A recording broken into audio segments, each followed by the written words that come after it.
शुभ संतती राजाची स्थिती सांगितली की मंद वैराग्यवान जो आहे त्याला नेहमीच दुःख होतं. आपले सर्व पुत्र ज्ञान संपन्न झाले, तिन्ही पुत्र.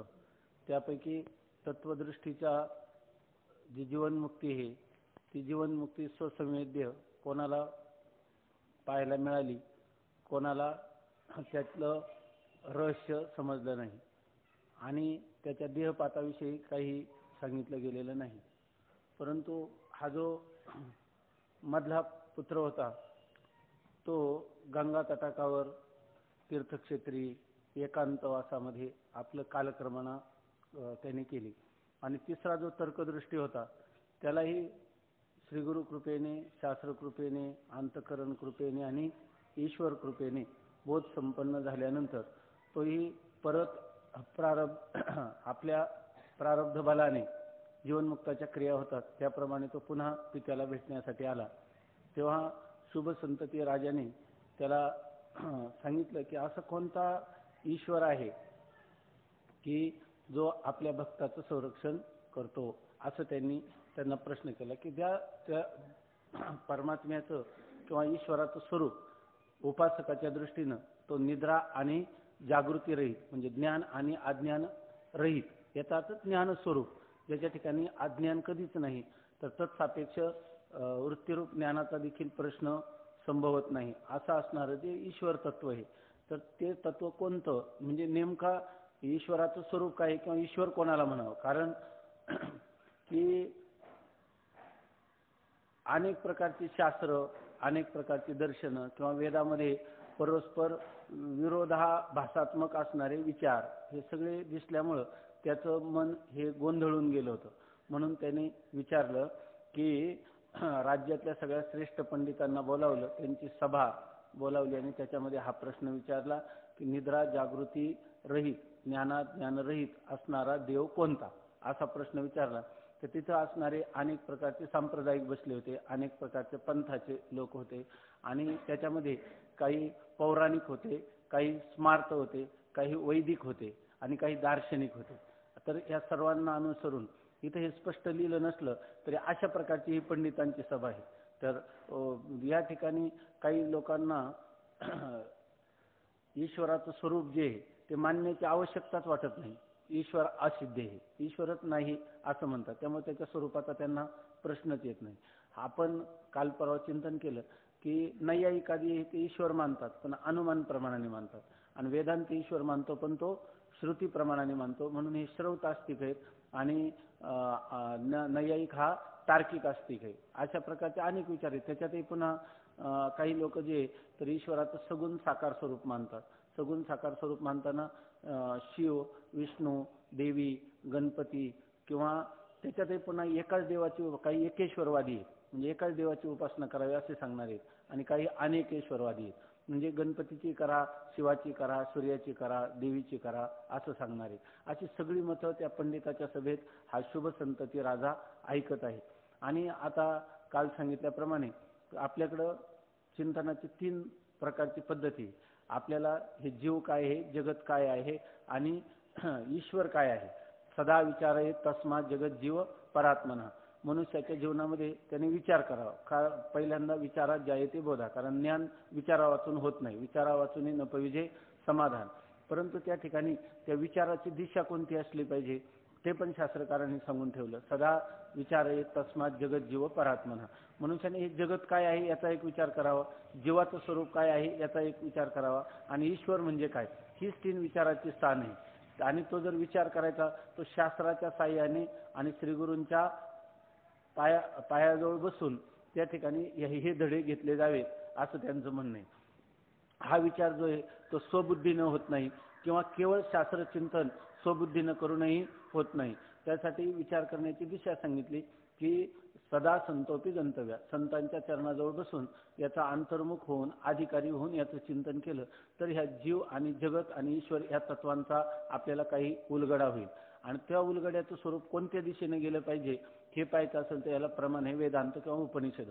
उपनिषदाचं चिंतन करणं हे खरं विचार आहे. उपनिषदाचा विचार हा विचार आहे याच्या व्यतिरिक्त ज्याच्यामध्ये जगत, जीव आणि ब्रह्म किंवा ईश्वर यांचा विचार केलेला आहे.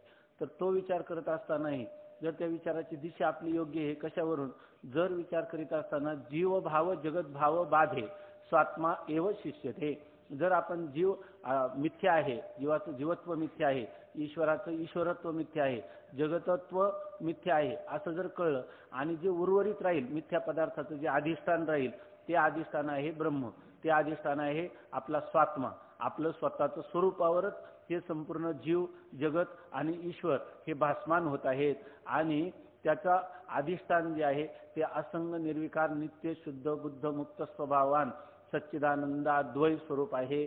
असं जर आपल्या ज्ञानामध्ये जर आपली दिशा योग्य आहे असं कळायचं असेल तर आपल्याला असं वाटलं पाहिजे की या ठिकाणी मीच एक, तुका म्हणे तूची खरा येर वावगा पसारा, किंवा सत्यतू विठ्ठला कागादा हा दाविला जगदाकार मत्त परतरम नान्यत किंचित अस्ति धनंजय मयी सर्वमिदं प्रोतम सूत्रे मणिगणाय यथा स्वप्न प्रपंचोयम मयी माया विजृंभिता तथा जागृत प्रपंचोपी मया माया विजृंभिता.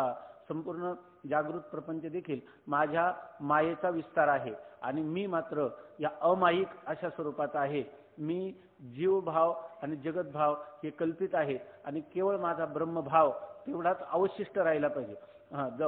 जाणलं ते ब्रह्म नाही आहे की नाही, किंवा प्राप्त केलं ते ब्रह्म नाही, उरलं ते ब्रह्म आहे.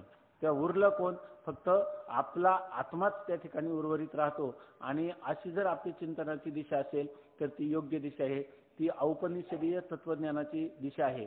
आणि याच्यासाठी माऊलींनी ज्ञानेश्वरीमध्ये पहिल्यांदा देखा षडदर्शने म्हणिपती तेची भुजांची आकृती म्हणून विसंवादी धरिती आयुधे हाती. विसंवाद परस्पर विरोधी आहेत. बौद्ध मत जैन मतासारखं नाही, जैन मत चारवाकांसारखं नाही. ही झाली आस्तिक नास्तिक दर्शन. आस्तिक दर्शनामध्ये पाहिलं तर वैशेषिक वेगळं सांगतं, जीव जगताचं स्वरूप ईश्वराचं स्वरूप, न्याय वेगळा सांगतो, सांख्य वेगळं सांगतं, योग पूर्वमीमांसा आणि उत्तर मीमांसा. त्यापैकी मुमुक्षुला ग्राह्य कोणतं स्वरूप आहे तर मुमुक्षुच्या विचाराची दिशा आहे ज्याला उत्तर मीमांसा किंवा ज्याला वेदांत दर्शन असं म्हणतात. ब्रह्मसूत्र, भगवद्गीता आणि उपनिषद यांनी जो निश्चयपूर्वक चिंतन सांगितलं त्याच चिंतनाचं आपण अनुसरण केलं पाहिजे. म्हणून काल आपण पाहिलं की एक दर्शन जे आहे ते दर्शन आहे श्रौत दर्शन, म्हणजे पहिलं उपनिषद, उपनिषदाला काय म्हणायचं श्रौत दर्शन. दुसरं आहे स्मृतीला अनुसरणारं, गीता स्मृतीला अनुसरणारं, त्याला म्हणायचं गीतेला म्हणायचं स्मार्त दर्शन, व्यासाचार्यांनी केलं. आणि तिसरं दर्शन आहे ते आपलं गीता दर्शन, भगवान व्यासांनी केलं, म्हणजे भगवान मुखातून ते गीता सांगितली गेली. आणि व्यासाचार्यांनी उपनिषदांचा समन्वय सांगण्यासाठी जे ब्रह्मसूत्र केलं त्याला कोणतं प्रस्थान म्हणतात, दर्शन प्रस्थान असं म्हणतात. तर म्हणजे मनुष्य जीवनामध्ये फक्त या 3 प्रस्थानांचा अभ्यास जर केला तर त्याचं जीवन परिपूर्ण अशा स्वरूपाचं होतं, ज्या जीवनामध्ये कोणत्याही प्रकारची शंका राहत नाही. विद्यते हृदयग्रंथी छिद्यंते सर्व संशया क्षीयंते चास्य कर्माणी तस्मिन दृष्टे परावरे. जर ज्या पुरुषाला या 3 प्रस्थानाचं तात्पर्य गुरुकृपेने ईश्वर कृपेने जर चांगल्या प्रकारचं ध्यानी आलं, त्याच्याविषयी त्याला कोणताही संशय राहिला नाही आणि विपरीत भावना निवृत्त झाली तर असा पुरुषाला ब्रह्माचा ज्याला आपण उराउरी साक्षात्कार होतो. आणि अशा पुरुषाला संदेहाची सुटली गाठी झालो पोटी शीतळ ह्या प्रस्थानत्रयीचं अध्ययन करणं आवश्यक आहे. परंतु या निश्चलदासांनी स्वतः ह्या प्रस्थानत्रयीचं अध्ययन केलं, पण ज्याला बृहत प्रस्थानत्रयी म्हणतात, ज्याच्यामध्ये खंडन खाद्य, चित्सुखी, भामती निबंध किंवा अद्वैत सिद्धी अशा ग्रंथांचा समावेश होऊन ज्यांनी एकदम प्रौढ पंडित होते ते. परंतु केवळ या कलिकालामध्ये जे जीव आहेत त्यांच्या ठिकाणी बुद्धिमांदी आहे, कुतर्क आहे, विपर्य आहे, दुराग्रह आहे. आणि अशा वेळेला शास्त्राचं अध्ययन कमी आहे, पुन्हा व्याकरणादी किंवा वेदाच्या असणाऱ्या षडंगामध्ये त्यांचा प्रवेश नाही आणि वर्णाश्रम धर्माचं यथोचित पालनही त्यांच्याकडून होत नाही. अशा वेळेला जसं ज्ञानेश्वर महाराजांनी श्रीगुरूंकडे मागितलं की अशा कराळ विक्राळ कलिकालामध्ये सुद्धा जगदोद्धाराचा उपाय तुमच्या कृपेने दाखवा, तर ज्ञानेश्वरी रूपाने तो ग्रंथ अवतीर्ण झाला. माऊली म्हणतात ना, किंबहुना तुमचे केले धर्मकीर्तन सिद्धी गेले तेथ माझे जे उरले पायिकपण. या ठिकाणी ज्ञानेश्वरी धर्मकीर्तन आहे. धर्म शब्दाचा अर्थ हे स्वरूप, आपल्या स्वस्वरूपाचं चिंतन आहे. स्वस्वरूपाचं चिंतन जसं त्यांनी सांगितलं तसं निश्चलदासांनी ज्या पुरुषांनी कधीही बृहत प्रस्थान पाहिली नाही, ज्याला संस्कृतचा काही संबंध नाही, त्या पुरुषाला देखील ब्रह्मज्ञान यथार्थ व्हावं अशा प्रकाराने जवळजवळ संपूर्ण ब्रह्मसूत्राचं एक मार्गदर्शिका, सुलभ मार्गदर्शिका, जसं एखाद्या परीक्षेमध्ये जो मुलगा अभ्यास करत नाही तर त्याच्यासाठी अगदी महत्त्वाचे प्रश्न निवडून त्याला काय म्हणतात अपेक्षित संदर्भ ग्रंथ पाहिले तर गाडी भरेल आणि अपेक्षित घेतलं तर आपण खिशात घालतो, अशा प्रकाराने हा ग्रंथ केला आणि त्या ग्रंथामध्ये थोडक्यात ब्रह्मज्ञानाची व्यवस्था करून दिली की जी आपल्याला 7 तरंगामध्ये आतापर्यंत चांगल्या प्रकाराने चिंतन करायला मिळाली. तर त्याच्यामध्ये हा एक भाग आता सांगतो की शुभ संतती राजा आता दार्शनिक प्रस्थानं कशी आहेत याच्याविषयी विषय आला आणि त्याच्यामध्ये तो सांगतो त्याचा प्रश्न असा आहे की ज्ञान अज्ञान रहित जागृती स्वप्नरहित असणारे हे ईश्वर तत्व नेमकं काय आहे. मग ते सगुण साकार आहे की सगुण निराकार आहे की निर्गुण निराकार आहे, एक आहे की त्या ठिकाणी द्वैत आहे, त्याचा कर्माधिकाशी काही संबंध आहे काय, अशा प्रकारे अनेक शंका त्याच्या मनामध्ये आहेत. आणि त्या सगळ्या शंकांसाठी एकच शंका त्यांनी विचारली की ज्याच्यामध्ये सर्वच विचार करावा लागतो. मग सर्व विचार करणारे कोण आहे तर या ठिकाणी त्या जीव जगत आणि ईश्वराचा विचार करणारी ही दर्शन आहे. त्या दर्शनामध्ये बुद्धिवादाला अधिक प्रामाण्य दिलेलं आहे. त्याच्यामध्ये शास्त्राला प्रमाण जरी मानला असेल तरी आपल्या बुद्धीनं शास्त्राचे अर्थ व्याकरणाधिकांच्या किंवा तर्काच्या साह्याने, ज्याला आपण म्हणतो शुद्ध तर्काच्या कसोटीवर कसून त्यांनी ह्या गोष्टींचा विचार केलेला आहे. तेव्हा त्या सभेमध्ये जे दार्शनिक पंडित होते तर ते दार्शनिक पंडित बोलून राहिले आणि इथे एकदम त्याचा एकाच परिच्छेदामध्ये थोडक्यात दिले. आपण ज्ञानेश्वरीमध्ये त्याचा विचार करू किंवा आतापर्यंत झाले या चिंतनामध्ये या सगळ्या दर्शनांचा थोडक्यात विचार झालेलाच आहे. तोच विचार पुन्हा इथं उपसंहारामध्ये एकत्रित करून त्याला उपसंहृत करून म्हणतात तसा करून सांगितलेला आहे.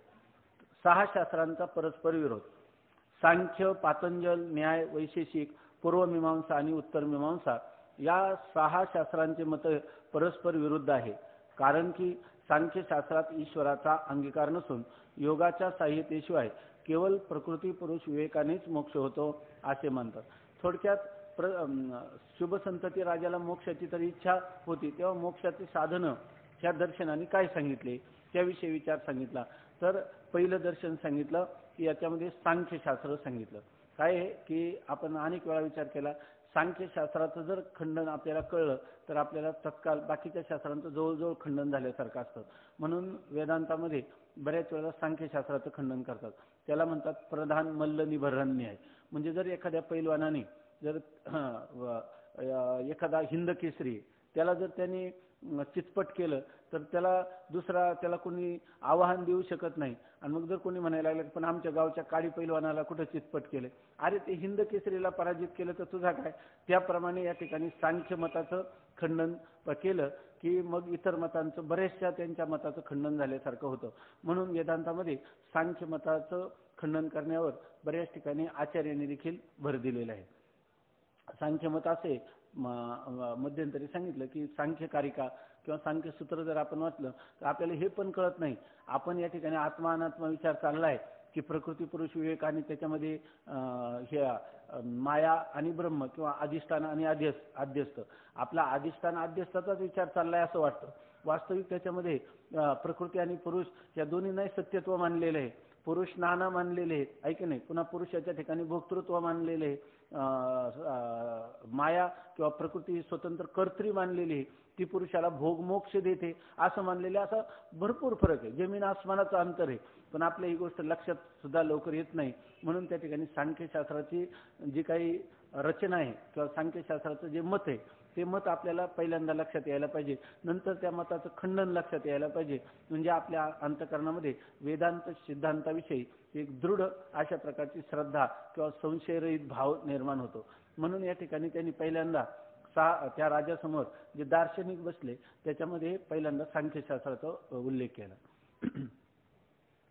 कारण की सांख्यशास्त्रात ईश्वराचा अंगीकार नसून योगाच्या साह्यतेशिवाय केवळ प्रकृती पुरुष विवेक ज्ञानानेच मोक्ष होतो असे म्हणतात. सांख्यशास्त्राचं बघा, जेव्हा मनुष्य सांख्यशास्त्राचा अवलंब करतो सांख्य दर्शनाचा, त्यावेळेला त्यांचं म्हणणं आहे की विवेकानेच मोक्ष होतो. विवेक कोणता? तर प्रकृती पुरुष विवेकाने मोक्ष होतो असं त्यांना सांगायचं. आता बाकीचा विचार काय आपण करणार नाही. म्हणजे प्रकृती पुरुष विवेक हेच मोक्षाचं साधन आहे. आणि त्याच्यामध्ये योगामध्ये असं सांगितलेलं आहे, ईश्वर प्रणिधानात वा असं एक सूत्र आहे. तर त्याच्यामध्ये सांगितलं की जर समजा आपल्याला हा प्रकृती पुरुष विवेक जो आहे, तर हे सर्व करत असताना म्हणजे मोक्षाचं साधन करत असताना विकल्पाने त्यांनी ईश्वर मान्य केलेला आहे. आणि हा सांख्य तो म्हणतो ईश्वरा असिद्ध आहे, ईश्वराची असिद्धी, ईश्वराची गरजच काय याच्यामध्ये. तो म्हणतो की ईश्वर, त्याला आपण बीच में चांद भाई, ईश्वराची गरजच काय, कारण नसताना तुम्ही कशाला ईश्वराचा अंगीकार केला. ईश्वराचा अंगीकार करण्याची गरज नाही. प्रकृती पुरुषाच्या विवेकाने तुम्हाला साक्षात मोक्ष प्राप्त होतो असं त्याचं मत आहे. आणि हे करत असताना मग सांख्य दर्शनाचं आणि योग दर्शनाचं मतामध्ये भेद आहे. वास्तविक यांची युगमय वैशेषिक आणि न्याय यांची मतं जवळजवळ बरीचशी समान आहे. सांख्य आणि योग यांची समान आहे. पूर्वमीमांसा आणि उत्तर मीमांसा अशी हे जे षडदर्शन आहेत, ह्या दोन दोन दर्शनाचे एक युग्म आहे. परंतु हे सांख्य दर्शन जे आहे, तर योग दर्शनामध्ये जो ईश्वर विकल्पाने मानला, ते म्हणतात मानाच असं नाही, पण समजा तुमच्या साधनामध्ये उत्कर्ष होऊ शकला नाही, साधनामध्ये काही प्रतिबंध आहे, तर प्रतिबंध दूर करत असताना त्या ईश्वराचं चिंतन कसं करावं, तर ईश्वर प्रणिधानात व्हा. आणि त्या ईश्वराचा वाचक कोण आहे? तस्य वाचक हा प्रणव. हा प्रणव किंवा ओंकार हा त्याचा वाचक आहे असं सांगून त्या ओंकाराची उपासना करा. अशा प्रकाराने त्यांनी चित्त एकाग्रतेचं ते साधन आहे. चित्ताच्या क्षिप्त विक्षिप्त मूढ ह्या अवस्था जाऊन चित्ताची एकाग्रता होईल. एकाग्र झालेलं चित्त निरुद्ध करण्याला उपयोगाला येईल. अशा प्रकाराने योगशास्त्राने सर्व सांगितलं. परंतु ही गोष्ट सांख्यांना मान्य नाही, म्हणून हे त्यांचं योगशास्त्राहून भिन्न मत आहे. त्याचे विरुद्ध पातंजल शास्त्रात ईश्वराचा अंगीकार असून समाधीने मोक्ष मानतात असा विरोध आहे. पातंजल शास्त्रामध्ये त्याला शेश्वर सांख्य असं पण म्हणतात. म्हणजे ज्याच्यामध्ये काय थोडं एकच पाऊल पुढे कोणाचं? सांख्यांचं. यांची 25 तत्व आहे आणि म्हणायचं झालं तर त्यांनी 26वं तत्व ईश्वर हे मानलेलं आहे. ते सुद्धा विकल्पाने मानलेले आहे. तुम्हाला जर काही वाटलं तर तुम्ही ईश्वराचा अंगीकार करू शकता आणि याला प्रमाण कोण आहे? श्रुती आहे असं त्यांनी सांगितलं. तर त्यांच्यामध्ये मोक्ष कसा मानतात? प्रकृती पुरुष विवेकाने मोक्ष मानत नाही, केवळ विचाराने मोक्ष होणारच नाही. तुम्ही आपली अंतःकरणाची वृत्ती ही अधिष्ठानामध्ये लीन केली पाहिजे. म्हणजे याचा अर्थ निर्विकल्प समाधी केला पाहिजे. पातंजल योगदर्शनाने हे जे अष्टांग योगाच्या साधनाने निर्विकल्प समाधी कसा साध्य करायचा, सबीज समाधी, निर्बीज समाधी, त्याच्यावर अद्वैत अवस्थान रूप समाधीपर्यंत आपण कसं जायचं याचा अभ्यासाचं चिंतन त्यांनी अगोदर सांगितलं. याप्रमाणे मग हा एक भेद आहे सांख्य आणि योगामध्ये. सांख्य मोक्ष कशाने म्हणतात? प्रकृती पुरुष विवेकाने. आणि योगी पातंजल योगसूत्राचं अनुसरण करणारे जे दार्शनिक आहे ते मोक्ष कशाने म्हणतात? निर्विकल्प समाधीच्या द्वारा मोक्ष होतो असं म्हणतात. न्याय मतात 4 प्रमाणे व 16 पदार्थ आणि वैशेषिक मतात प्रत्यक्ष व अनुमान अशी 2च प्रमाणे व 7 पदार्थ मानतात. आता पुन्हा हे युग्म आहे न्याय आणि वैशेषिक. तर न्याय मतामध्ये 7 पदार्थ मानलेले आणि 16 पदार्थ आणि 4 प्रमाण मानलेले.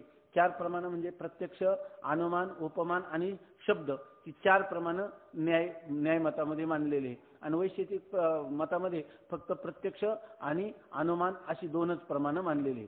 आता ह्या न्याय मतामध्ये 16 पदार्थ मानतात. 16 पदार्थ कोणते? याच्यामध्ये न्याय मतामध्ये 16 पदार्थ कोणते? तर पहिल्यांदा पृथ्वी, आप, तेज, वायू आणि आकाश ही पंचमहाभूत. आणखी काय? आत्मा, मन, दिशा आणि काल. अजून झाले ना 9. 9 द्रव्य. ही 9 द्रव्य झाली. आणि 7 पदार्थ कोणते राहिले मग? द्रव्य, गुण, कर्म, सामान्य, समवाय, विशेष आणि अभाव अशी 7. बरोबर ना? अशा प्रकारे 16 पदार्थ म्हणतात आणि प्रमाण 4 मानतात. वैशेषिक जे ते प्रमाण 2 मानतात आणि पदार्थ किती मानतात? 7 पदार्थ मानतात. 7 कोणते? द्रव्य, गुण, कर्म, सामान्य, विशेष, समवाय आणि अभाव हे 7 पदार्थ म्हणतात.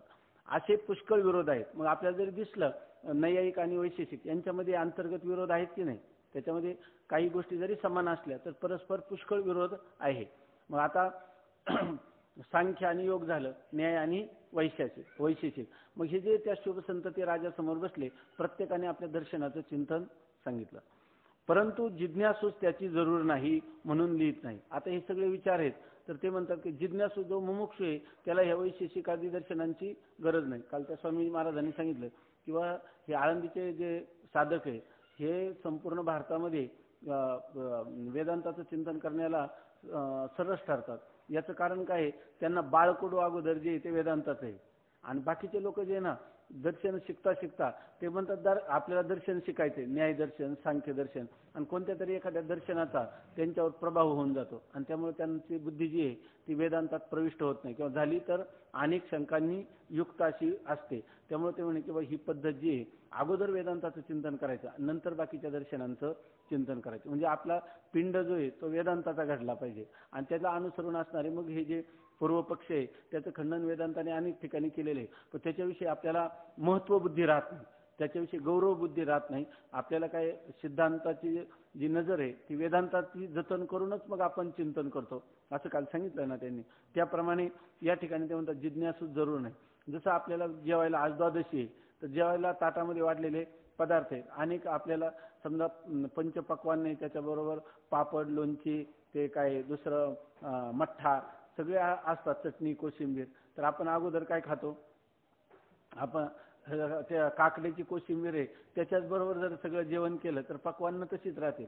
म्हणून शहाणा भोजन करणारा तो आहे की ज्यांनी पक्वान्न अगोदर खायची. तसं अगोदर वेदांताचं चिंतन करायचं. त्या प्रल्हादाने त्याच्या सोंगड्याला काय सांगितलं, कौमार आचरित प्राज्ञ धर्मान भागवतान इह, कौमार अवस्थेमध्ये ह्या वेदांताचं चिंतन केलं पाहिजे. आणि म्हणून ते म्हणतात की जिज्ञासूला त्याची गरज पण नाही. वैसे काही लोक विद्वान म्हणजे काय सांगतात, हे फार विद्वान का तर म्हणे त्यांनी सांख्यसूत्राचं फार मोठं चिंतन केले, नैयायिकाचं फार चिंतन केलं. हे काही मुमुक्षूच्या दृष्टीनं ते विशेषता नाही. मुमुक्षूच्या दृष्टीनं औपनिषदीय तत्वज्ञान ते महत्वाचं आहे. म्हणून ते म्हणतात जिज्ञासूला याची गरज नाही. त्याचप्रमाणे पूर्वमीमांसित मोक्षरूप नित्य सुखाचा आणि ईश्वराचा अंगीकार नसून कर्मजन्य विषय सुखच पुरुषार्थ मानतात. आता पूर्वमीमांसेत सांगतात, पूर्वमीमांसेमध्ये नित्य सुख पाहिजे, पण नित्य सुख कोणतं आहे, स्वर्ग. त्यांच्या दृष्टीनं नित्य सुख कुठे मिळतं, स्वर्गात. म्हणती संसारी जन्मी जे यज्ञाधिक कर्म कीजे मग स्वर्ग सुख भोगीजे मनोहर. बरं, तिथं ईश्वराची काय गरज आहे का? जीवाने आपलं जे कर्म केलं त्या कर्माप्रमाणे ते कर्मच त्याला फल देतं. ईश्वरमध्ये मानण्याची काही गरज नाही. सांख्यांना गरज वाटत नाही, पूर्वमीमांसकांना ईश्वर मानण्याची गरज वाटत नाही. कारण जीवाचे कर्मच त्याला सुखदुःखाचा फलभोग, सुखदुःख रूपाने फलभोग देतात. मध्ये दुसरं काय वास्तविक जड असणारी कर्म कसं देतील, पण ते बिचारे मानत नाही. तर सांगतात पूर्वमीमांसित मोक्षरूप नित्य सुखाचा आणि ईश्वराचा अंगीकार नसून कर्मजन्य विषय सुखच पुरुषार्थ मानतात. पुरुषार्थ म्हणजे काय, मनुष्याने कर्म करावं आणि कर्मापासून उत्पन्न होणाऱ्या सुखाचा भोग घ्यावा. ते कर्म अशा प्रकारे करावं की वेदविहित कर्म करावं, आणि त्या वेदविहित कर्माच्या द्वारा स्वर्गाधिकांची इच्छा करावी, स्वर्गाधिकामध्ये जावं, आणि तेच स्वर्गालाच मोक्ष असं ते मानतात, स्वर्ग सुखाला. आणि उत्तर मीमांसेमध्ये ईश्वराचा व मोक्षाचा अंगीकार आहे. आता राहिली उत्तर मीमांसा, तिच्यामध्ये ईश्वर पण मानला आणि मोक्ष पण मानला. विषय सुख प्राप्त करून घेणे हा पुरुषार्थ नाही. उत्तर मीमांसेचे मत काय आहे हे सर्व या ग्रंथात स्पष्ट सांगितले आहे. आता पूर्वमीमांसा मानते की मनुष्याला सुखच भोगायचं असेल तर पंचविषयातून सुखाची उपलब्धी नाही. शब्द, स्पर्श, रूप, रस आणि गंध हे पंचविषय, आणि त्याच्या वाचून कुठेही सुखाची उपलब्धी होत नाही. या जन्मात जर तुम्हाला इहलोकातलं सुख पाहिजे असेल तर वेदविहित कर्म करावं. परलोकातलं सुख, दिव्य सुख पाहिजे असेल तरी सुद्धा वेदविहित परलोकाच्या इच्छेने आणि ते फल प्राप्त करून देणारी वेदामध्ये सांगितलेली जी कर्म आहेत त्या कर्माचं अनुष्ठान करावं असं पूर्वमीमांसा सांगते.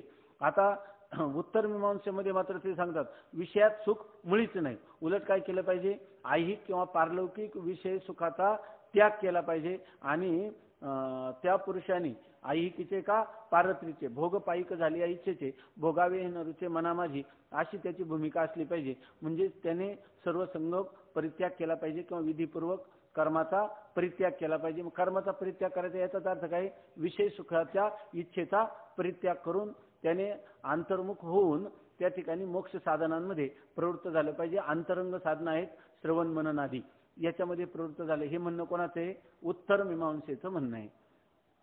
उत्तर बरं ते म्हणतात आता उत्तर मीमांसेचं काय मत आहे याचं काय आम्ही स्पष्टीकरण करत नाही, कारण आतापर्यंत झालं हे काय, हे सगळं सगळा ग्रंथ म्हणजे उत्तर मीमांसेचंच चिंतन होतं असं सांगतात.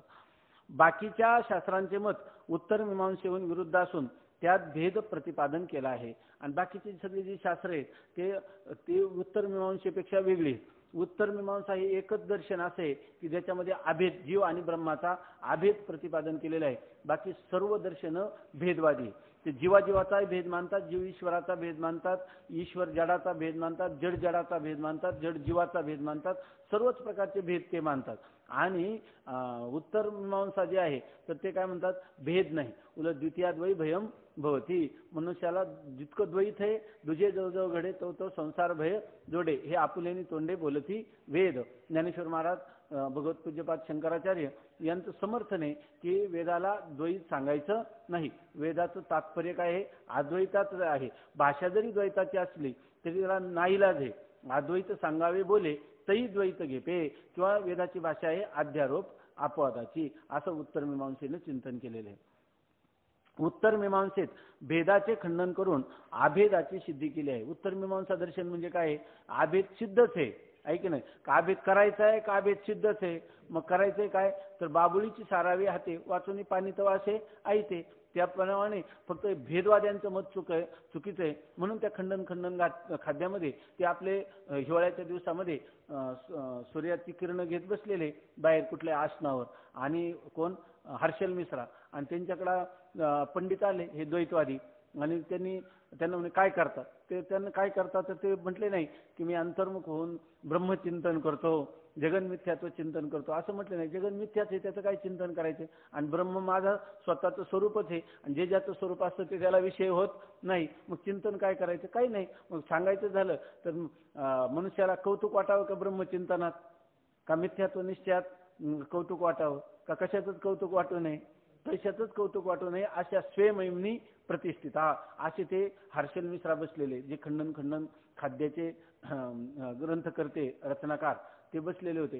तेव्हा त्या दर्शनकाराने विचारलं तिथे येऊन काय करतात, ते म्हणे काही नाही, ऊन खात बसलो, म्हणजे ऊन घेतो अंगावर. अहो ते म्हणे हे झालं पण तुम्ही दार्शनिक पंडित ना, तुमचं सर्व आयुष्य ह्या वेदांत चिंतनामध्ये गेलं, आणि त्याच्यामध्ये अभेद प्रतिपादनात वेदाचं तात्पर्य आहे असं तुम्ही प्रतिपादन केलं. ते गप्पच बसले. नंतर त्यांनी सांगितलं अभेदाची सिद्धीच होत नाही, हा भेदच सत्य आहे. मग भेदच कसा सत्य आहे, जो सांगेल त्याचं फक्त काय केलं, त्यांनी खंडन केलं. म्हणून त्याला म्हणतात ना खंडन खाद्य, म्हणजे दुसऱ्याचं खंडन करणं हेच आमचं काय आहे, खाद्य. आमचं स्वपक्षाचं मंडन करायचं नाही. त्याला तद्विद्य संभाषा म्हणतात, म्हणजे विद्वान लोकांनी एकत्र येऊन करण्याची चर्चा. आणि त्याच्यामध्ये ही जी पद्धत आहे तरी ही पद्धत आहे वितंडाची. कधी कधी पूर्व पक्षाला उत्तर देताना जर गुरुभाव आपल्या शिष्यभावाने शरण आला त्याच्याशी संवाद करायचा, जर समान भावाने आला तर त्याच्याशी जल्प करायचा, म्हणजे त्याच्या पक्षाचं खंडन करायचं आणि आपल्या पक्षाचं मंडन करायचं. आणि त्याच्यापेक्षाही वर चढ केवळ आपली परीक्षाच पाहण्यासाठी आला असला तर फक्त त्याच्या मताचं खंडन करायचं आणि आपलं मत काहीच सांगायचं नाही. अशा प्रकारचा तो वितंड आहे. म्हणून उत्तर मीमांसेमध्ये काय केलेले आहे, भेदाचं खंडन हीच अभेदाची काय झाली, सिद्धी असं ते म्हणतात. बाकीच्या शास्त्रांचे मत उत्तर मीमांसेहून विरुद्ध असून त्यात भेद प्रतिपादन केला आहे. उत्तर मीमांसेत भेदाचे खंडन करून अभेदाची सिद्धी केली आहे. अशा रीतीने सर्व शास्त्रांचे सिद्धांत परस्पर विरुद्ध आहेत. आता बघा, जेवढ्या शुभ संतती राजाला समोर असणारे विद्वान पंडित दिसले तर कोणीतरी एक मत सांगितलं का, ते म्हणतात ना काय 6 जणे भांडती, काय 18 जणे विवादती, काय अभंग आहे ना, तर त्याच्यामध्ये 18 पुराण तर ती पण एकमेकाच्या परस्पर विरोध आहे. 6 शास्त्र ती विसंवाद आहे, ऐक ना. एकाने मत सांगितलं का दुसऱ्याचं दुसरं मत. म्हणून माऊलींनी जर आपण माऊलींचा जो गणेश आहे पहिल्या मंगलाचरणाचा त्याचं पाहिलं तर षडदर्शनांचं माऊलींनी किती गंभीर चिंतन केलंय, अजूनपर्यंत शोध लागत नाही. मुमुक्षु नावाचं एक मासिक होतं 1936 सालामध्ये, त्याचा उल्लेख आहे की त्याच्यामध्ये विद्वानांनी फक्त माऊलींचं जे षडदर्शनाच्या रूपाने असणारं जे गणपतीचं वर्णन केलं ना, त्या ओव्या देखा षडदर्शने मणिपती तेची भुजांची आकृती म्हणून विसंवादे धरिती आयुधे हाती तरकुतोची फरशू नीती वेदू अंकुशू वेदांत तो महारसू मोदकू मिरवे एके हाती दंतू. याच्यावरच वादविवाद चालला होता. 6 वर्ष मुमुक्षु मासिकात येत होतं त्या काळचा असणारे सगळे पंडित, की एके हाती दंतू जो स्वभावता खंडितो. एका हातामध्ये काय दात आहे आणि तो कसा आहे स्वभावता खंडा. तर स्वभावता खंडन झालेला दात कोणता? हे बौद्धाचं मत की कुमारील भट्टाचं मत हे आहे कोणाचं मत याच्याविषयी बाकीच्या ठिकाणी कुठं कुठं लागतं, परंतु ह्या विषयी निश्चित सांगा तर त्याच्यामध्ये गुलाबराव महाराजांच्या काळामध्ये सगळ्यांचा कोणाचाही एक मत त्याच्याविषयी झालं नाही. कारण प्रत्येकाने आपापले दार्शनिक अभ्यास पणाला लावून आपापलं मत मांडलं. इतकं माऊलींचं गंभीर चिंतन हे दार्शनिक चिंतन आहे. पण आपल्याला त्यावेळी आपण पाठही करतो, पण त्या वयाचं चिंतन झालं पाहिजे. जर त्या वयांचं चिंतन केलं तर आपण कोणत्या प्रस्थानाचं चिंतन केलं? दर्शन प्रस्थान, सगळं ब्रह्मसूत्राचं चिंतन त्याच्यामध्ये होऊन जातं. अशा प्रकाराने केले. राजराजेश्वर शास्त्री द्रविड त्यांनी 6 महिने चिंतन करून ह्या 21 वयांचं संस्कृतमधून अनुवाद केला. गुरुजींच्या जवळ आहे तो. तर त्याचाही विचार होणं आवश्यक आहे. आपलं चिंतन याच्यासाठी चाललंय की राजाच्या समोर एवढे विद्वान बसले तर राजाच्या बुद्धीचा म्हणजे बुद्धीमध्ये झालेला भ्रम किंवा गोंधळ त्याच्यामुळे दूर झाला असेल की त्याला वेळ लागायची वेळ आली असेल नाही की नाही, तर किती गोंधळून गेला असेल. त्यांनी ईश्वरविषयी प्रश्न केला तर काही मंदाने मानलं की ईश्वर नावाचं तत्वच मुळी मानण्याची गरज नाही. काही म्हणतात विकल्पाने मानणं, काही म्हणतात हे तत्वच नाही. अशा प्रकारे त्याला विचार ऐकावे लागले राजाचे, हे सांगतात. मग शुभ संततीची विरुद्ध वाक्यांच्या एक वाक्यतेविषयी शंका. मग आता ही सगळी वाक्य ऐकल्यावर तर त्याला काय वाटलं यांचा कुठंतरी समन्वय असला पाहिजे ना, मेळ असला पाहिजे. म्हणून आता तो शंका विचारतो. शुभ संततीची विरुद्ध वाक्यांच्या एक वाक्यतेविषयी शंका. राजा शुभ संततीने पुराणातील व शास्त्रातील परस्पर विरोध ऐकला, परंतु त्यातील आमक्याचेच मत प्रमाण मानावे याचा निश्चय त्यास होईना. आता एवढी मत ऐकल्यावर कोणाचं मत आपण मानावं आणि कोणत्या सिद्धांत बुद्धीवर आरूढ करावा हे काही त्याच्या लक्षात आलं नाही. कारण सर्व पंडित आपापले मत युक्तीने सिद्ध करतात, म्हणून प्रामाण्याविषयी कोणत्याच मताबद्दल निश्चय ठरेना. कोणी झालं की तर्क पुढे करणार, पहिल्याने तर्काने मानलेला असेल तर दुसरा त्याच्या तर्काचं खंडन करणार. त्यांनी लिहिलं भाष्यकारांनी तर्कस्य अप्रतिष्ठानात. वा, तर्क हा कधी स्थिर राहत नाही.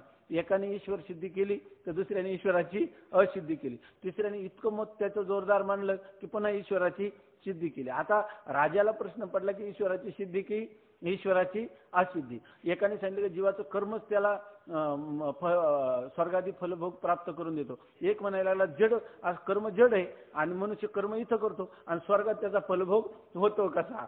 असे अनेक प्रकारचे ईश्वर जर सर्व प्राणीमात्रांना कर्माची फल देतो तर तो कर्म सापेक्ष फलदाता आहे का कर्म निरपेक्ष फलदाता आहे, असे चिंतन वेगवेगळ्या प्रकारचे झाले. जीव हे जगत हे जे पंचमहाभूतापासून केवळ बनलं की त्याच्यापेक्षा वेगळं काही त्या पंचमहाभूतांच्या पंचीकरणाचा कोणी नियामक आहे ऐक ना, त्याच्या जीवाच्या कर्माचा काय संबंध आहे, अशा आत्म्याचा काय संबंध आहे, परमात्म्याचा काय संबंध आहे, अशा अनेक प्रकारचे विचार जे ते राजाच्या पुढे आले. शुभ संततीची विरुद्ध वाक्याच्या एक वाक्याविषयी शंका. म्हणून ते म्हणतात की त्याचं कोणत्याच मत निश्चित होईना आणि याबद्दल राजास अत्यंत दुःख झाले. त्या पहिलं तर राजाला दुःख का होतं, आता पुन्हा आणखी दुःख झालं असं सांगितलं. आणि पहिला राजा दुःखी का होता शुभ संततीचं काय कारण होतं सांगा. मंद वैराग्यामुळे दुःखी होता आणि त्याच्यामध्ये त्याला वाटलं की कुठेतरी उपाय सापडेल म्हणून ह्या पंडितांच्या नादी लागला तर त्याच्या दुःखात अधिकच भर पडली. याचं पुन्हा उत्तर काय झालं, मंद वैराग्य हे नेहमीच दुःख देतं हे त्याचं उत्तर आहे. याबद्दल राजास अत्यंत दुःख झाले. आता हा आपल्या मनातील संशय कोण दूर करील अशा चिंतेत त्याचा बहुत काळ चालला असता सर्वात धाकटा पुत्र तर्कदृष्टी हा येऊन त्यास भेटला. बहुत कालाने भेट झाल्यामुळे पिता पुत्रांनी एकमेकास आलिंगन दिले व पुत्राने नमस्कार केला असता पित्याने त्यास आशीर्वाद देऊन प्रेमाने आसनावर बसविले. आणि हे सगळं चालत असताना ह्या तर्कदृष्टी जो आहे तर तो जसा शुकाचार्य भागवतासाठी त्या गंगा तटाकावर उपस्थित झाले शुकमुनी पुढं, तशा या शुभ संतती राजा पुढं त्यांचाच असणारा आपला आत्मरूप पुत्र तर्कदृष्टी हा उपस्थित झाला. मधलं सांगितलं आपला पिता चिंताग्रस्त आहे असे पाहून आपले मनात कशाची चिंता आहे असा तर्कदृष्टीने राजास प्रश्न केला. त्याला वाटलं की आपले वडील चिंताग्रस्त का, म्हणून बाबा आपल्या चिंतेचं कारण काय असं त्यांनी विचारलं. राजाने सर्व वृत्त सांगून उपास्य तत्व कोणते हे मला कळत नाही, एवढीच मला चिंता आहे असे सांगितले. राजाने सांगितलं की माझ्या चिंतेचं कारण हे नाही का तुम्ही गेले आणि त्यामुळे मला दुःख झालं, असं नाही. तुम्ही तुमच्या जीवनाचं कल्याण केलं, याच्यात मला आनंद आहे. मला पण वाटलं की आपल्याला असं काहीतरी, आपण तर काही तत्वज्ञानाचे अधिकारी नाही, आहे की नाही. आपण या ठिकाणी विषयासक्त पण नाही. राजाच्या ठिकाणी विषयासक्ती, पूर्ण विषयासक्ती नव्हती आणि पूर्ण वैराग्य नव्हतं. आपल्या मधली स्थिती आहे. आणि त्या मधल्या स्थितीमध्ये कोणतं तत्व? उपास्य तत्व करा. म्हणजे उपासना कोणासाठी? नाती सक्तो नाती निर्विन्न क भक्ती योगस्य सिद्धिदाहा. व्यासाचार्याने निर्णय केला, ज्याच्या ठिकाणी अत्यंत आसक्ती नाही आणि ज्याच्या ठिकाणी अत्यंत वैराग्य नाही, असा पुरुष उपासनेचा अधिकारी आहे. आणि हे सर्व जाणून मी या पंडिताच्या सभेमध्ये सर्वांना उपास्य तत्वाचं स्वरूप काय आहे ते सांगा असं सांगितलं. तर त्या उपास्य तत्वाविषयी, त्या तत्वाचं स्वरूप इतक्या लोकांनी इतक्या वेगवेगळ्या प्रकाराने सांगितलं की त्यामुळं माझी बुद्धी अधिकच गोंधळून गेली, असं तो आपल्या पुत्राला सांगत आहे. राजाने सर्व वृत्त सांगून उपास्य तत्व कोणते हे मला कळत नाही, एवढीच मला चिंता आहे असे सांगितले. उपासना मी करील, पण उपासना करण्यासाठी त्या उपासना कोणाची करायची त्याचं तरी ज्ञान असलं पाहिजे. त्याचा अधिकारी कोण, विषय काय, संबंध काय, प्रयोजन काय, त्याचा अनुबंध चतुष्टय कळला पाहिजे. अनुबंध चतुष्टय तर कळलाच नाही, उलट बुद्धी अधिक गोंधळून गेली असं तो सांगतो. तेव्हा पुराण वाक्यांची व शास्त्र वाक्यांची एक वाक्यता. तो म्हणतो की बाबा तुम्ही अत्यंत भाग्यवान आहात, कारण माझे दोन बंधू आहे, ते जरी गेले, आपल्या जीवनमुक्तीचं जे सुख आहे ते जीवनमुक्तीचं विलक्षण सुख भोगण्यासाठी दोघं म्हणजे कोण, तत्वदृष्टी आणि अदृष्टी, हे जरी गेले असले तरी आपल्या परमभाग्याने म्हणण्याऐवजी ईश्वराच्या प्रेरणेने मी मात्र आता उपस्थित झालेला आहे. आणि त्याचं सर्व तो तर्कदृष्टी होता, त्यांनी सर्व शास्त्राचं चिंतन केलं होतं तेव्हा, आणि त्याचा समन्वय पण त्याला ज्ञात होता. म्हणून तो म्हणतो चिंता करू नका, आता तुम्हाला याचं तात्पर्य काय आहे ह्या लोकांच्या सांगण्याने तुमची बुद्धी गोंधळून जाऊन देऊ नका. त्या शास्त्रांचा पुराणांचा परस्परामध्ये विरोध नाही, तो विरोधाभास आहे. तो आभास कसा आहे तुम्हाला एकदा कळलं म्हणजे तुम्हाला याच्याविषयी काही शंका राहणार नाही. त्यामुळे पित्याच्या जीवात जीव आला आणि ते काय त्याला काय म्हणतो, कर्णरंध्राचं काय आपलं रोमरंध्राचं कान करून ऐकायला लागला. पुराण वाक्यांची व शास्त्र वाक्यांची एक वाक्यता. तर्कदृष्टीने राजा सांगितले की कारणरूप उपास्याची अनंत नामे असली तरी तेच उपास्य आहे, कार्यरूप तत्व तुच्छ आहे, ते उपास्य नाही. हे तर बघा कसं, हा जर समन्वय आपल्या लक्षात आला तर वेदांत चिंतन करणारे आणि उपासना करणारे हे एकमेकांमध्ये भांडणार नाही. गौडपादाचार्यांनी लिहिले अविवादो अविरुद्धश्च. आमचं वेदांत मत हे अविवाद्य आहे, कोणाशी विवाद करण्यासाठी नाही, आणि अविरुद्धश्च, आणि कोणाची विरोध नाही. फक्त त्याचा समन्वय लक्षात घ्यायचा. तो समन्वय तर्कदृष्टीने पहिल्याच पंक्तीमध्ये सांगितला की तो म्हणतो तर्कदृष्टीने राजा सांगितले की कारणरूप उपास्याचे अनंत नामे असली तरी, म्हणजे कारणरूप उपास्य वेगळे, म्हणजे याचा अर्थ जे उपास्य ब्रह्म आहे त्याची दोन रूप आहेत, एक कारण ब्रह्म आणि एक कार्य ब्रह्म. तर कार्य ब्रह्मामध्ये अनंत नाव आहे, परंतु कारण ब्रह्म मात्र एकच आहे, म्हणजे एकच परमात्मा. कारण रूप म्हणजे कोणतं रूप आहे? ईश्वर रूप. कारण रूपाला काय म्हणायचं? ईश्वर. ईश्वर काय आहे? एकच. आणि त्या ईश्वराला ज्यावेळेला ते धनुर्धारी होऊन येतो तेव्हा त्यांना राम म्हणतात. ज्यावेळेला तो बासरी धारण करतो त्यावेळेला त्याला कृष्ण असं म्हणतात. म्हणजे त्याची नाव आहे, पण ही सगळी कोणते रूप आहेत? कार्यब्रह्माचे रूप आहे. आणि कारण ब्रह्माचं रूप किंवा कारण ब्रह्म उपास्य मात्र एकच आहे. जसं आपण अनेक वेळा सांगितलं की भीमसेन जोशीच्या घरी जायला दोघं जण गाडीत बसताना एक म्हणतो की माझा काका श्रेष्ठ गायक आहे, एक म्हणतो माझा मामा श्रेष्ठ गायक आहे. आणि ज्या वेळेला पोचले तेव्हा दोघे भीमसेन जोशीच्याच घरी पोचले. एकाला काका म्हणत होता सापेक्ष, एकाचा मामा होता. त्याप्रमाणे उपास्य तत्व एकच आहे. त्या तत्वाला कार्यब्रह्माच्या रूपात कोणी शिव, कोणी विष्णू, कोणी गणपती, कोणी सूर्य, कोणी देवी, कोणी चंद्र, अशा प्रकारे त्याला अनेकविध नावं आहेत. आणि जे उपास्य तत्व आहे ते श्रेष्ठ आहे. आणि ही जी कार्यब्रह्मातली जी रूप आहेत ही सर्व तुच्छ आहेत, ते उपास्य नाही.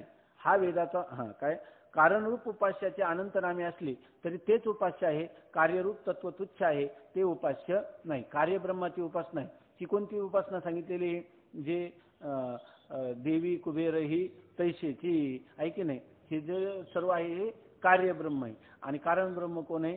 ईश्वर आहे. आणि यांची उपासना कारण ब्रह्माची उपासना सांगितलेली आहे. आणि हा वेदांताचा सिद्धांत आहे असं सांगितलं. हा वेदाचा मुख्य सिद्धांत आहे. भगवान व्यासांनी इतिहास आणि पुराणे पुष्कळ लिहिली आहेत, त्यातही हाच सिद्धांत आहे, अन्य नाही. जरी त्यांनी 14 वेदी जाण, 6 शास्त्री कारण आणि 18 पुराणे हरीशी गाती. फक्त काय आहे, मंथुनी नवनीता तैसे घे अनंता, वाया व्यर्थ कथा सांदिशी मार्ग, एक हरी आत्मा जीव शिव समा, वायात दुर्गमा न घाली म्हण. अशा प्रकाराने ही सगळी शास्त्रांचं तात्पर्य एकच आहे की काय हरिही सर्वत्र गीयते, सर्व परमात्म्याचंच गान याच्यामध्ये केलेलं आहे, दुसरं कोणाचं नाही. एकच परमात्म्याचं गान केले, त्याला वेगवेगळी नावं ठेवलेली. आणि भगवान व्यासांनी इतिहास आणि पुराणे पुष्कळ लिहिली आहेत, त्यातही हाच सिद्धांत आहे, अन्य नाही. हे वर्म न समजता पंडित लोक परस्पर वाद करून दुसऱ्यांची मते खंडन करतात. त्यांनी सांगितलं की हे जे शैव आहे, त्या बंकर स्वामी महाराजांनी मालिकेत लिहिलं की शैव जे लोक आहे तर ते भस्म सुद्धा आडवं लावतात आणि उभा कधीच लावत नाही. जे वैष्णव जे आहे ते उभाच गंध लावतात. इतकं त्यांचे की गोधडी शिवायची झाली तर ती सुद्धा आडवी शिवायची आणि सारवायचं झालं ते सुद्धा आडवं सारवायचं. असं शैव लोक कट्टर आहे. या तुळशी कधीच आपल्या अंगणामध्ये असताना कामा नये, असं तुळशीचा विरोध आहे त्यांच्या ठिकाणी. आणि जे वैष्णव आहे ते उभाच गंध लावणार आणि सारवणार सुद्धा उभं, गोधडी सुद्धा उभी शिवणार, असं ते बंकर स्वामींनी लिहिले. मग हे लोक एकमेकाच्या मताचं खंडन करतात. भारताचा टीकाकार चतुर्धर नीलकंठ पंडित अत्यंत बुद्धिमान असून त्याने भारताच्या टीकेच्या आरंभी श्रुती सिद्धांत यथार्थ सांगून सर्वांची एकवाक्यता कशी आहे अशी सांगितली आहे की सर्व पुराणे व्यासांनी केलेली आहेत. बघा, हे जे नीलकंठी टीका म्हणतात, गीतेवर जे 8 टीका आहे ना, त्याच्यामध्ये एक नीलकंठी टीका दिलेली आहे त्या 8 टीकामध्ये. तर ती संपूर्ण महाभारतावर व्याख्यान करणारे हे पंडित नीलकंठ आणि दुसरे अर्जुन मिश्रा म्हणून, त्यांचा बराच इतिहास आहे, आपण एखाद्या वेळेला पाहू नंतर. तर त्या अर्जुन मिश्रांनी एक असं संपूर्ण चिंतन केले. पण यांनी याचा जो उपोद्घात लिहिला महाभारताच्या टीकेचा नीलकंठांनी, तर त्याच्यामध्ये त्यांनी सर्व पुराणांचं दर्शनांचं तात्पर्य कसं एक कारण ब्रह्माची उपासना सांगण्यात आहे याविषयी चिंतन करून ठेवलेले आहे असं सांगतात. तर त्याचे कसं त्यांनी हे आहे, महाभारत आहे इतिहास, आणि इतिहासामध्ये स्मृती वेद आणि पुराण यांच्या एकवाक्यतेचं नीलकंठांनी प्रतिपादन केलेले. ही टीका सर्वात अधिक महाभारताची अत्यंत प्रामाणिक टीका मानली जाते आणि त्यांनी कसा समन्वय दिला हे सांगतात. सर्वांची एकवाक्यता अशी सांगितली आहे की सर्व पुराणे व्यासांनी केलेली आहेत. त्यात स्कंद पुराणात शिवाचे स्वतंत्रता आदी ईश्वर धर्म सांगून अन्य विष्णू आदी देवांना शिवकृपेने सर्व ऐश्वर्याची प्राप्ती झाली आहे असे सांगितले आहे. स्कंद पुराण हे भगवान शंकराचं महात्म्य सांगणार आहे. ते म्हणतात विष्णूला जे काय ऐश्वर्य प्राप्त झाले ते सुद्धा कोणाच्या कृपेने, भगवान शंकराच्या. या सांगण्याने विष्णुवादी देवांना जीवधर्म सांगितल्यासारखे झाले. मग याच्यामध्ये काय झालं, विष्णू इत्यादी देव काय ठरले, शंकराच्या ऐश्वर्याने प्राप्त होते म्हणजे ते झाले जीव, आणि ईश्वर कोण आहे, फक्त एकटा शंकर शिव असं त्यांनी सांगितलं. त्याचे उलट बरं लिहिणारे कोण, एकटेच व्यास. एक व्यास जेव्हा स्कंद पुराण लिहितात तेव्हा त्याच्यामध्ये भगवान विष्णूंचं महात्म्य सांगतात. आता तेच जेव्हा विष्णू पुराण किंवा पद्मपुराण लिहितात तेव्हा त्याचे उलट विष्णू पुराणात व पद्मपुराणात विष्णूची ईश्वरता सांगून बाकीच्या देवांना जीवता सांगितली आहे. ते म्हणतात भगवान शंकरचं काय भजन करी महादेव, ते कोणाचं भजन करतो, तर रामाचं भजन करतो. याचा अर्थ तिथं कोण श्रेष्ठ आहे, विष्णू श्रेष्ठ आहे किंवा राम श्रेष्ठ आहे, आणि तो जीव कोण आहे, भगवान शंकर. भगवान शंकरांना जेवढं हे अध्यात्माचे ऐश्वर्य प्राप्त झाले ते कोणामुळे झाले, तर ते सुद्धा विष्णूच्या कृपेने झालेलं आहे. त्याचप्रमाणे कोणाची पुराणामध्ये कोणाची उपपुराणामध्ये विष्णू शिवाहून भिन्न जे गणपती सूर्यादी अन्य देव त्यांना ईश्वरता सांगितली आहे. आता दुसरी काही पुराणं आहेत, उपपुराण आहेत, त्याच्यामध्ये पुन्हा वेगवेगळ्या देवता सांगितल्या. कुठं गणेश पुराणामध्ये गणपती इतकं सांगितलं की भगवान शंकराला काय त्रिपुरासुराचा वध करण्यासाठी काय करावं लागलं, गणेश पूजन करायचं राहिलं होतं, त्यामुळे त्या त्रिपुरासुराचा वध झाला नाही. मग त्याला सुद्धा गणपती, आता गणपती अगोदर का भगवान शंकर आधी काय माहित, तर त्याला सुद्धा गणेशाचं पूजन करावं लागलं असं सांगतात. यावरून व्यासांच्या वाक्यात विरोध प्रतीत होतो हे खरे. मग आता व्यासांची एक वाक्यता दिसते का, सगळे 18 पुराणामध्ये 18 देव, मग उपपुराणामध्ये आणखीन त्यांची संख्या वाढली. मग आता ग्रंथकर्ते कोण? एकटे व्यास. तर त्यामुळे त्यांचा परस्पर वचनामध्ये काय दिसतो आपल्याला? पुराणांमध्ये विरोध दिसतो. पण त्याचे समाधान असे आहे की ते सर्वही ईश्वरच आहेत. गणपतीही ईश्वर, सगळेच्या सगळे. मग अनेक ईश्वर झाल्यावर भांडण होईल की नाही त्याच्यामध्ये? आणि अनेक जर ईश्वर असेल तर ईश्वर याचा अर्थ काय? सर्वांचा ईशन करणारा. मग सर्वांचा ईशन करणारा एक सिद्ध होईल का अनेक होतील? आणि जर आता जर आपण पाहिलं तर हे काय सगळेच्या सगळेच काय ठरतात? ईश्वर. त्याचे समाधान असे की ते सर्व ईश्वरच आहेत. परंतु ज्या प्रकरणामध्ये अन्य देवाची निंदा केली ती निंदा श्रवण करून त्या उपास्याच्या उपासनेचा उपासकाने त्याग करावा असा व्यासांचा अभिप्राय नाही. तर ते सांगतात की काही पुराणामध्ये काय केलंय? भगवान शंकराचं स्कंद पुराण लिहित असताना विष्णू आदी देवतांची काय केलेली निंदा.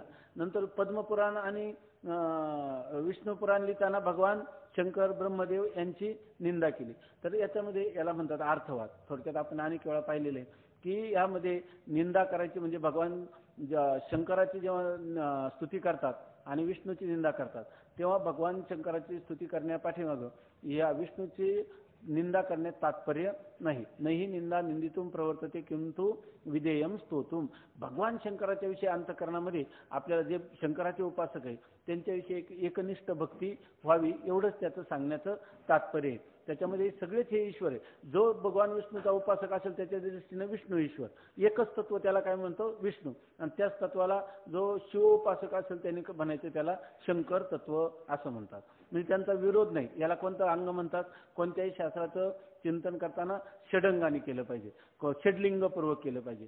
षडलिंगामध्ये एक लिंग कोणतं आहे? उपक्रम, उपसंहार, अर्थवाद, उपपत्ती, काय अभ्यास, अपूर्वता आणि फल, ही 6 आहे.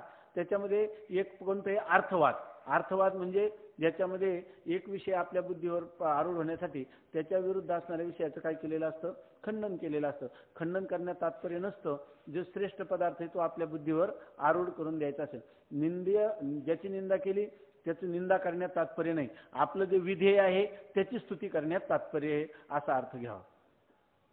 विष्णू पुराणामध्ये जी शिवादिकांची निंदा व विष्णूची जी स्तुती आहे ती विष्णू उपासनेमध्ये प्रवृत्ती व्हावी याच करता आहे. आता बरेच लोक आहे ना ते म्हणतात की गाथेमध्ये काही विवाद्य विषय आहे आणि त्याच्यामुळं बऱ्याच लोकांचा बुद्धिभेद होतो आणि तुमच्या वारकरी संप्रदायामध्ये लोक येत नाही का बरं? खंडोबा बहिराव रोटी सोटीसाठी देव, शेंदरी हेंदरी दैवते, कोण पूजिते भूते खेते, अशा अभंगामध्ये तुकाराम महाराजांनी या दैवतांना अत्यंत कनिष्ठ लेखलेले. ज्या लोकांना हे षडलिंगपूर्वक चिंतन माहीत नाही त्यांचा तो आक्षेप असणारच आहे की नाही.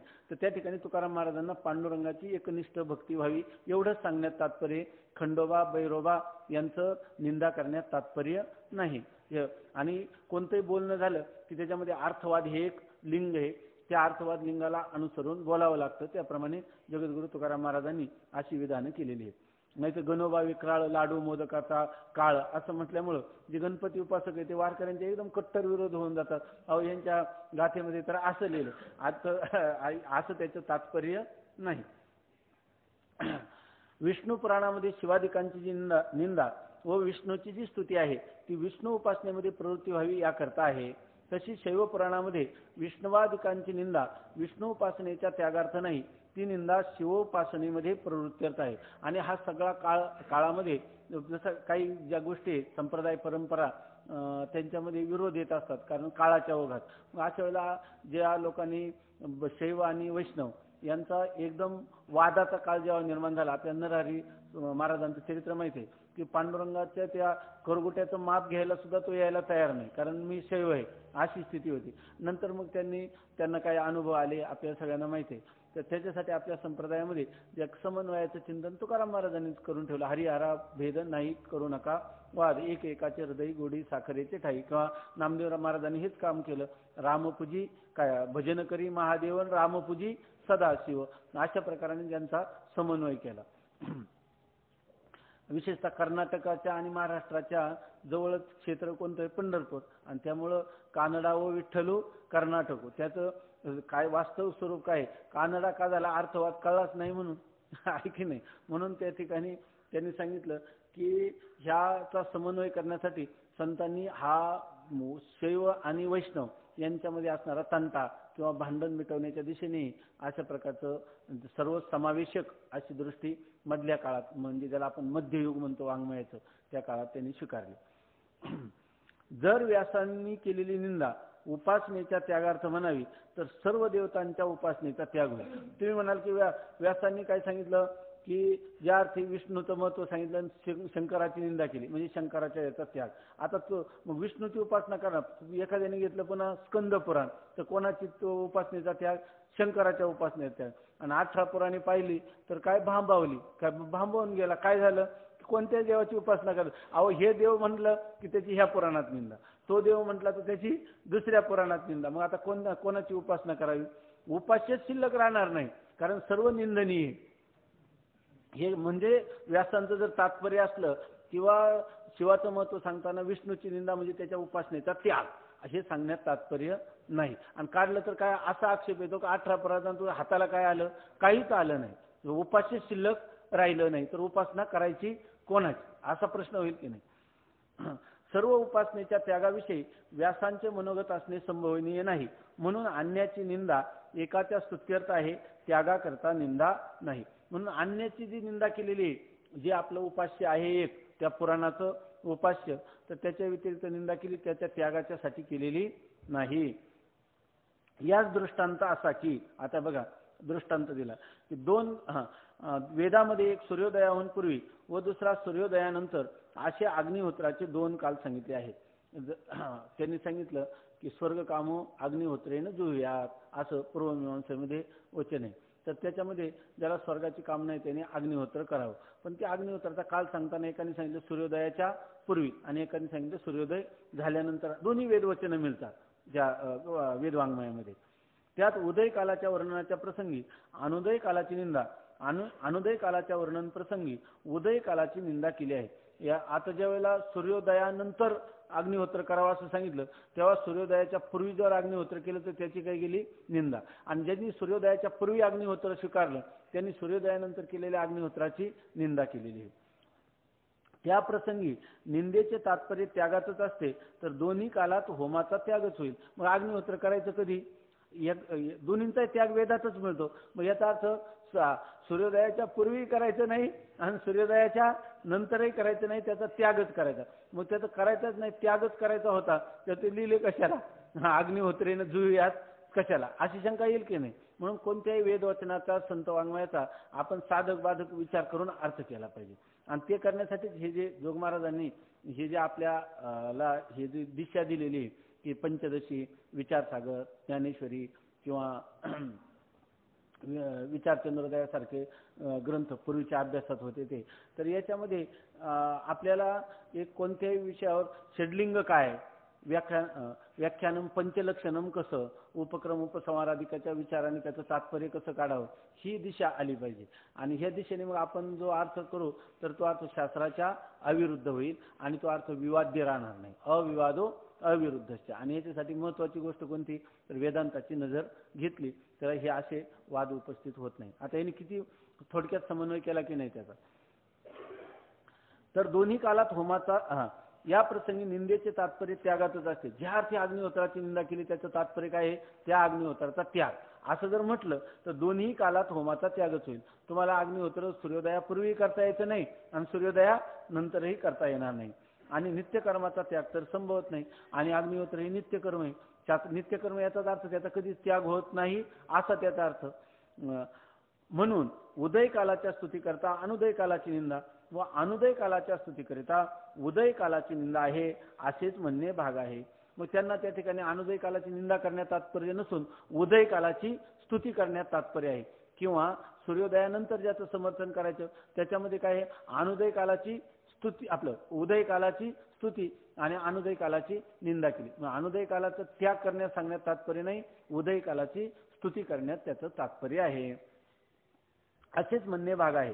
त्याच रीतीने पुराण वाक्यातही एका उपास्याच्या उपासनेच्या वर्णनात अन्याची निंदा आहे. इथं जसं अग्निहोत्र तसं सर्वत्र हाच निकष किंवा हीच कसोटी सगळ्या ठिकाणी लावावी. आणि तिथं सुद्धा पुराण वाक्यातही उपास्याच्या उपासनेच्या वर्णनात अन्याची निंदा आहे ती एकाच्या स्तुती करता आहे. तुकाराम महाराज एका म्हणता भले दुजे सहजची निंदिले. दुजे सहजची निंदिले असे आणि खरं काय एका भले म्हणता, एकाला चांगलं एकाची स्तुती करायची असा त्याचा अर्थ आहे. नाही निंदा निंदितुम प्रवर्तते किंतु विधेयम स्तोतुम. पुराण वाक्यातही एका उपास्याच्या उपासनेच्या वर्णनात अन्याची निंदा आहे ती एकाच्या स्तुती करता आहे, अन्याच्या निंदे करता नाही. जसे शाखा भेदाने कोणी उदय कालात कोणी अनुदय कालात होम करतात आणि त्या दोघांचेही फल सारखेच मिळते. वेदाच्या हजारो शाखा आहेत. काही ज्या परंपरेने शाखा आलेल्या आहेत त्यांनी अनुदय कालात होम करायचा आणि काहींनी उदय कालात होम करायचा आणि आपापल्या परंपरा नेहमी तशाच ठेवाव्या, अव्याहतपणे प्रवाहित ठेवाव्या. म्हणून उदय कालाचे जे करणारे त्यांना अनुदय कालाची काय केलेली निंदा, आणि जे अनुदय कालात करणारे त्यांच्यासाठी उदय कालाची निंदा केली. वास्तविक हा विरोध आहे का विरोधाभास आहे? विरोधाभास आहे. असं एक एक गोष्ट जो आहे तो जो तर्कदृष्टी आहे तो आपल्या पित्याला समजावून सांगतो. नंतर त्यांना तो सांगतो की असा जो उपासक आहे आपल्या इष्ट देवतेचं कोणत्याही उपासना करणारा जो पुरुष आहे तर उपासक हा शेवटी ब्रह्मलोकाला जातो, म्हणजे मरणानंतर. कारण उपासनेचं फल दृष्ट नाही, ते फल अदृष्ट आहे. ज्ञानाचं फल दृष्ट आहे, कर्म उपासनेचं फल अदृष्ट आहे. पण याला जाणून घेण्याची इच्छा होती. समजा मी त्या उपास्य तत्वाचं उपासनेचा आता समन्वय कळाला, मी उपासनाही करायला लागलो, उपासना करता करता माझा देह पडला आहे की नाही. मोक्ष तर दृष्ट फलरूपी मोक्ष तर इथं प्राप्त झाला नाही. देहांतानंतर उपासकाला मोक्षरूप फल सांगितलेले, मग ते फल साक्षात त्याला मिळतं की त्याला लोकांतराला जाऊन मिळतं. तर त्याचे प्राण जे ज्ञानतर झालं नाही याचाच अर्थ ते प्राण कुठं कोणत्या तरी लोकांतराला गमन करतात आणि तो गमन करण्याचा जो क्रम आहे त्या क्रमाने तो ब्रह्मलोकाला जातो आणि कल्पांताच्या वेळेला ब्रह्मदेव जेव्हा मुक्त होतो तेव्हा त्याच्याबरोबर तो मुक्त होतो, किंवा त्याच्या वासना शिल्लक असतील तर तो पुन्हा पुनरावृत्तीला येतो. तर याविषयीचा जो विचार आहे ब्रह्मसूत्रामध्ये जो 4था अध्याय उपासनाध्याय, त्या सगळ्या उपासनाध्यायाचं तात्पर्य हे एवढ्या परिच्छेदामध्ये सांगितले. कोणतं? उपासकांना ब्रह्मलोक प्राप्ती. उद्या पाहू. पुंडलिक वरदा हरी विठ्ठल. श्री ज्ञानदेव तुकाराम ज्ञानेश्वर महाराज की जय.